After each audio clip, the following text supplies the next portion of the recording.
Agora vamos falar de um esporte curioso, o jogo da malha.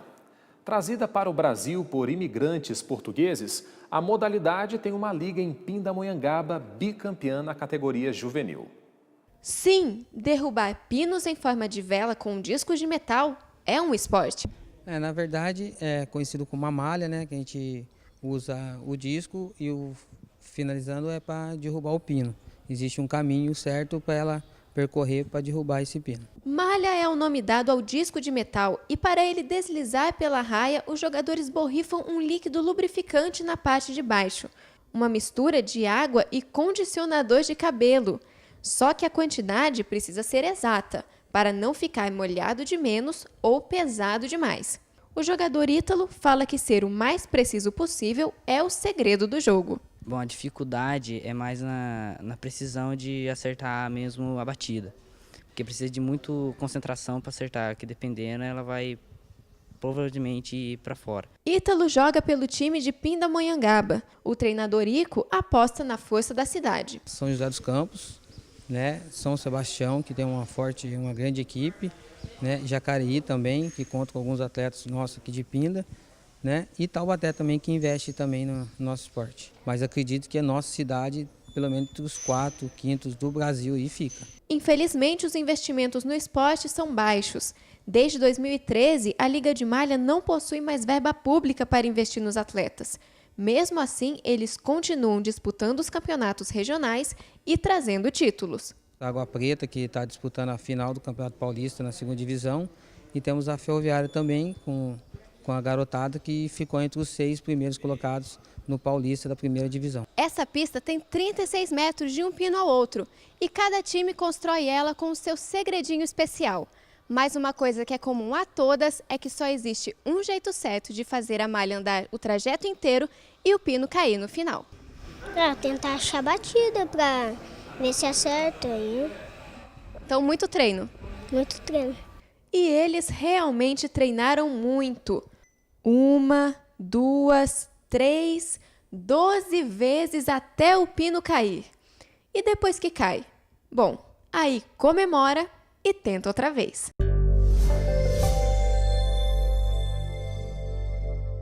Nós estamos conversando com o deputado estadual Padre Afonso Lobato, deputado pelo PV, e ele tem nos falado aí sobre as suas realizações, focando principalmente hoje, Padre, acho que nós vamos poder voltar outras vezes para falar de vários assuntos, mas hoje tratando da questão da saúde, que é realmente uma prioridade no momento, né?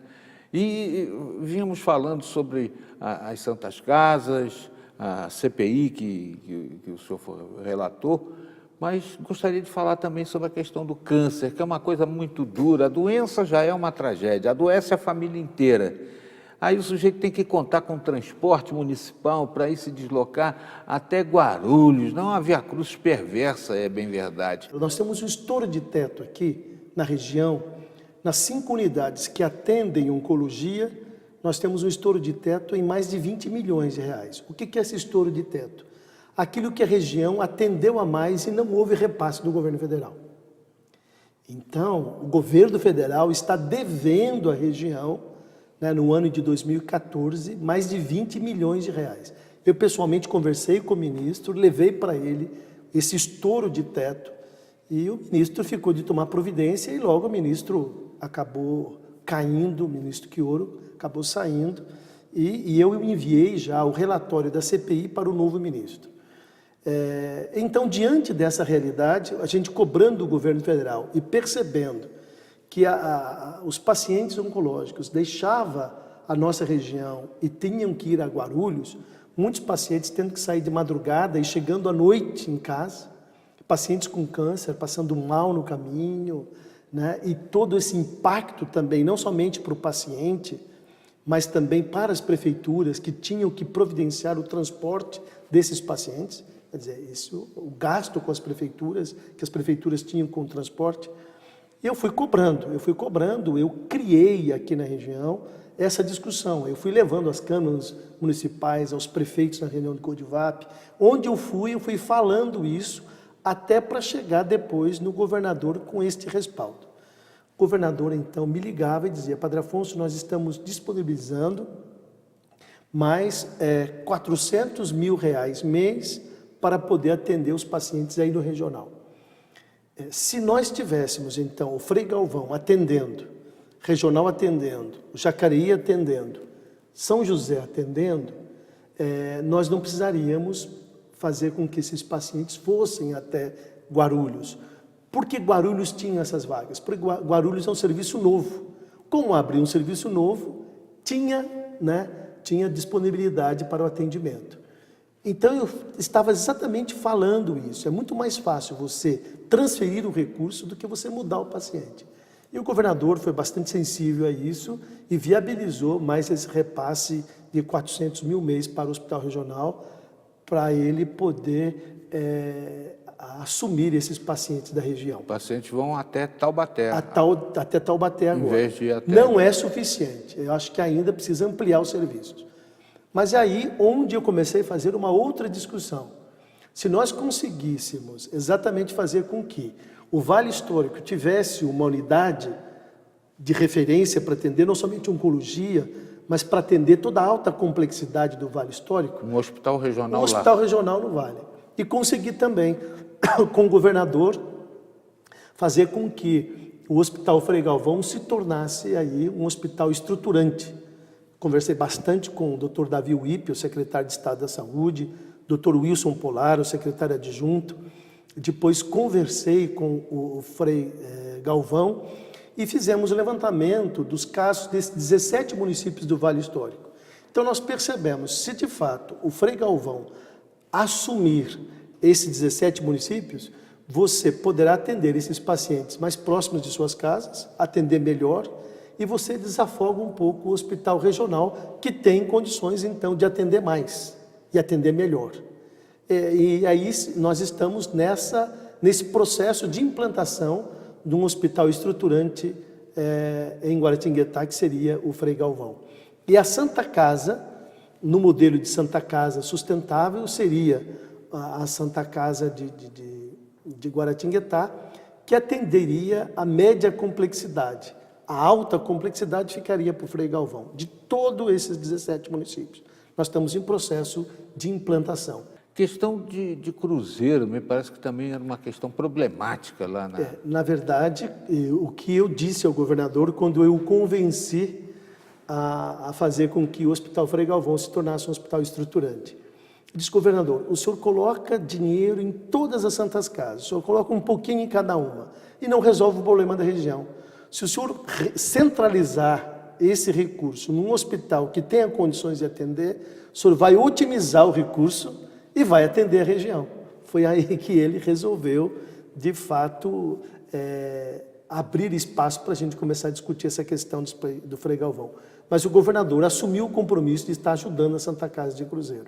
Santa Casa de Cruzeiro tem um problema de documentação, não pode receber recursos do governo.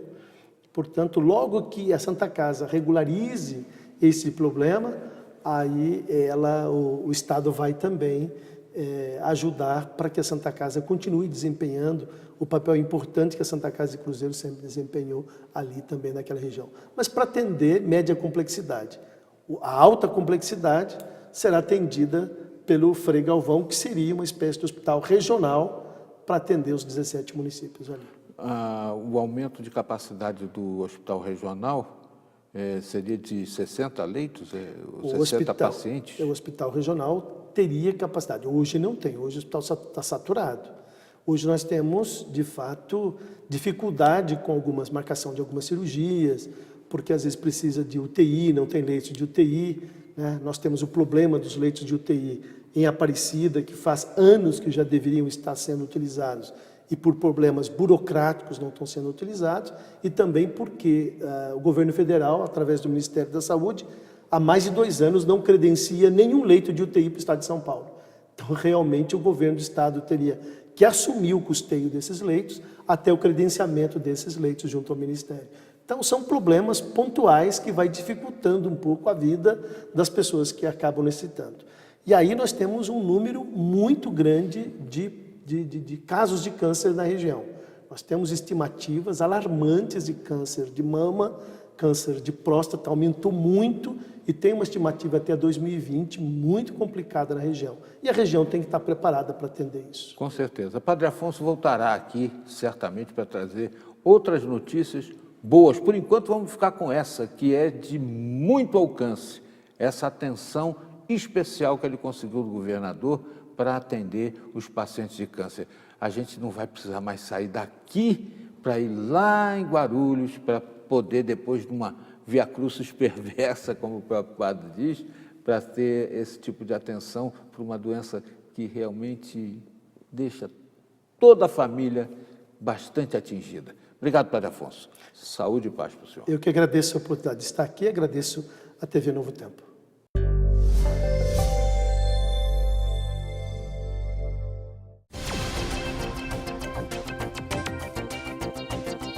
Brasil está entre países com o maior número de doações de rins do mundo. Mesmo assim, falta doadores. Reportagem mostrou a rotina de pacientes renais que passam horas por semana em máquinas de hemodiálise. Especialistas alertam sobre os danos auditivos causados pela exposição a ruídos excessivos.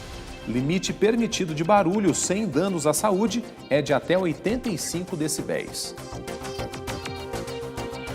Esporte de origens portuguesas. O jogo da malha é uma modalidade que atrai muitos jovens de Pindamonhangaba. Essas foram as notícias dessa edição. Quer ver mais? Acesse então repórtersetorial.com. Visite também nossa página no Facebook e o nosso canal no YouTube. Um abraço para você e até o nosso próximo encontro. Tchau!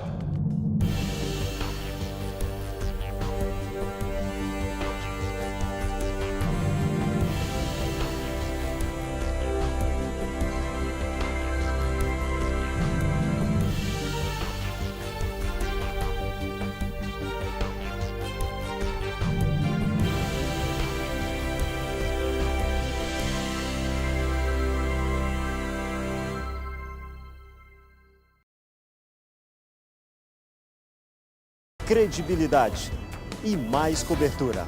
Todos os decretos criados na Câmara dos Vereadores vêm parar aqui na Prefeitura. Imparcial e mais dinâmico. Por ano, pelo menos 10 milhões de pessoas passam pela cidade. É quase noite. Esta é a avenida que liga o velório ao cemitério.